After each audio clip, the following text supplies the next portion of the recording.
એમાં rating upgrade કરી આજે એના માટે જે મારા સહયોગી મિરલ આપણી સાથે જોડાઈ ગયા છે. મિરલ, ગુડ આફ્ટરનૂન. ખાસ કરીને હવે જોઈશું મોમેન્ટમ માર્કેટમાં તો લોસ છે, સ્ટોક સ્પેસિફિક એક્શન છે, તો કયા બ્રોકરેજ રિપોર્ટ છે જે બ્રોકરેજના રડારમાં આવી રહ્યા છે અને રેટિંગ અપગ્રેડ કર્યા છે. જી ઝડપથી ગુડ આફ્ટરનૂન. અત્યારે જોવા જાઓ તો મેજરલી બ્રોકરેજ રિપોર્ટ તમે નજર કરશો તો ઘણા બધા બ્રોકરેજ રિપોર્ટ આવેલા છે. એમાં પણ તમે નજર કરશો તો બજાજ ઓટો ઉપર એક રિપોર્ટ આવેલો છે. બજાજ ઓટોમાં આજે જોવા જાઓ તો નવા 52 વીક હાઈ ક્રિએટ કરતા પણ દેખવા મળી રહ્યો છે સ્ટોક. અને CLSA નો રિપોર્ટ આવ્યો છે, આઉટ પરફોર્મના રેટિંગ આપેલા છે. ટાર્ગેટ તમે નજર કરશો 12,868ના આપવામાં આવેલા છે ને એમને કે જે ટાર્ગેટ આપેલા હતા પહેલાં એને પણ વધારીને અત્યારે 13,466ના કરવામાં આવેલા છે. એટલે ઓવરઓલ જોવા જાઓ તો પરિણામ ઓવરઓલ જોવા જઈએ તો CLSA ને લાગી રહ્યું છે કે અહીંયાથી કંપનીમાં આઉટ પરફોર્મ જોવા મળી શકે છે. એમનું માનવું છે કંપનીના ફંડામેન્ટલ જે છે એ ડે બાય ડે સુધરતા જોવા મળી રહ્યા છે. સાથે કંપનીનો જે પ્રોડક્ટ ડાયવર્સિફિકેશનનો જે પોર્ટફોલિયો જે છે, જેમ કે ચેતક જે છે એમાંથી EV સેગમેન્ટમાંથી સારો ગ્રોથ જોવા મળી રહ્યો છે. સાથે બીજી બે પ્રોડક્ટ જે છે એનું પણ સેલ્સ જે છે એનું વધતું જોવા મળી રહ્યું છે. ડોમેસ્ટિક માર્કેટમાં પણ તમે નજર કરશો કંપનીનો જે પ્રેઝન્ટ જે છે એ ડે બાય ડે સુધરતું જોવા મળી રહ્યું છે. એટલે આ બધા ફેક્ટર તમે નજર કરશો થોડા પોઝિટિવ દેખવા મળી રહ્યા છે. એના કારણે તમે નજર કરશો તો એમનો આઉટલુક અહીંયાથી પોઝિટિવ દેખવા મળી રહ્યો છે કે હજુ પણ અહીંયાથી માર્કેટમાં કંપનીની જે માર્કેટ સ્ટ્રેન્થ જે છે એ હજુ સુધરતી જોવા મળી શકે છે.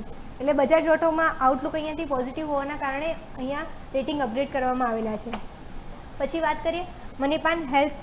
ઓવરઓલ જોઈએ તો મનીપાલ હેલ્થમાં પણ બ્રોકરેજ રિપોર્ટ આવેલો છે. HSBCનો રિપોર્ટ આવેલો છે. બાયના રેટિંગ આપેલા છે. ટાર્ગેટ તમે નજર કરશો 1,000ના આપવામાં આવેલા છે. એમનું માનવું એવું છે કે ઇકોનોમિક સ્કેલઅપ જે થયેલી છે કંપનીમાં એના કારણે કંપનીને ફાયદો થતો જોવા મળી રહ્યો છે. સાથે એમને એ પણ જણાવ્યું હતું કે FY 2023માં બેડ કેપેસિટી જે છે એ બમણી કરી છે કંપનીએ. એ પણ એક પોઝિટિવ સ્કોપ અહીંયાથી દેખવા મળી રહ્યો છે. અને લાંબા ગાળાનો આઉટલુક પણ તમે નજર કરશો અહીંયાથી થોડું પોઝિટિવ દેખવા મળી રહ્યું છે. FY 2026થી 28-29 દરમિયાન 3x જેટલું ઓવરઓલ જોવા જઈએ તો EBITDA વધારવાના કંપનીએ ફોકસ કરી રહી છે. અને કંપની જે ડેટ જે છે એ પણ સુધરતું જોવા મળી શકે છે એવું એમનું માનવું છે. એટલે ઓવરઓલ જોવા જઈએ તો કંપનીના ફંડામેન્ટલ જે છે એ મજબૂત થતા જોવા મળી શકે છે એવું એમનું માનવું છે. એના જ કારણે તમે નજર કરશો બાયના રેટિંગ આપેલા છે અને ટાર્ગેટ અહીંયાથી અપગ્રેડ કરેલા છે. પછી વાત કરીએ મીશો ઉપર. મીશો ઉપર તમે નજર કરશો તો થોડો નેગેટિવ રિપોર્ટ આવેલો છે. CLSAનો રિપોર્ટ આવેલો છે, અંડર પરફોર્મના રેટિંગ આપેલા છે. ટાર્ગેટ તમે નજર કરશો 150ના આપવામાં આવેલા છે. એમનું માનવું એમ છે કે લો ઇન્કમ ગ્રાહકો જે છે એમાંથી કમાણી જે છે એ કંપનીને થોડી ઓછી થતી જોવા મળી રહે છે. અને આવનારા સમયમાં થોડા પડકારો પણ અહીંયા જોવા મળી શકે છે એવું એમનું માનવું છે. સામે એમને એ પણ જણાવ્યું કે અફોર્ડેબલ અને માસિવ માર્કેટ પર અત્યારે કંપની ફોકસ કરશે તો પણ ત્યાંથી પોટેન્શિયલ સ્કોપ અહીંયાથી જોવા મળી શકે છે. પણ અત્યારે જોવા જાઓ તો કંપનીને મેજરલી થોડા પડકારો સામનો કરી રહી છે. એટલે એના કારણે કંપનીને જે મેજરલી જોવા જાઓ તો વેલ્યુએશન જે છે એ પણ તમે નજર કરશો થોડી અસર થતી જોવા મળી શકે છે. તો અહીંયાથી બધા નેગેટિવ સેન્ટિમેન્ટના કારણે મીશો ઉપર એમને નેગેટિવ આઉટલુક વ્યક્ત કરેલું છે અને અંડર પરફોર્મના રેટિંગ આપેલા છે. પછી વાત કરીએ મેટ્રોપોલિસ પર પણ તમે નજર કરશો તો કોટક સિક્યોરિટીનો રિપોર્ટ આવેલો છે. એડના રેટિંગ આપેલા છે એટલે બાય કરવાના જ રેટિંગ આપેલા છે. ટાર્ગેટ તમે નજર કરશો 655ના આપવામાં આવેલા છે. એમનું માનવું એમ છે કે FY 2027 માટે મેનેજમેન્ટે જે ગ્રોથ પોટેન્શિયલ અહીંયાથી વ્યક્ત કર્યો છે અહીંયાથી સારો જોવા મળી રહ્યો છે.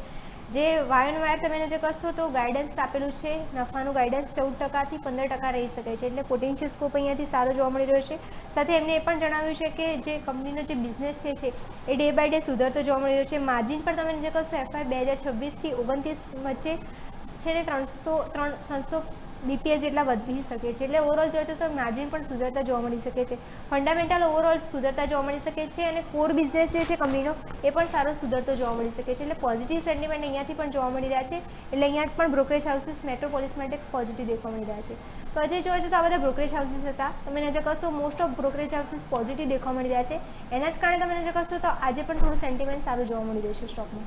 ઓકે, તો સ્ટોક સ્પેસિફિક એક્શન છે અને બ્રોકરેજ હાઉસ જો ત્યાં જ રડાર રાખી રહ્યા છે. ખૂબ ખૂબ આભાર મિલન માહિતી બદલ. તો જે પણ આ જોઈશું અહીંયા મોમેન્ટમ તો જો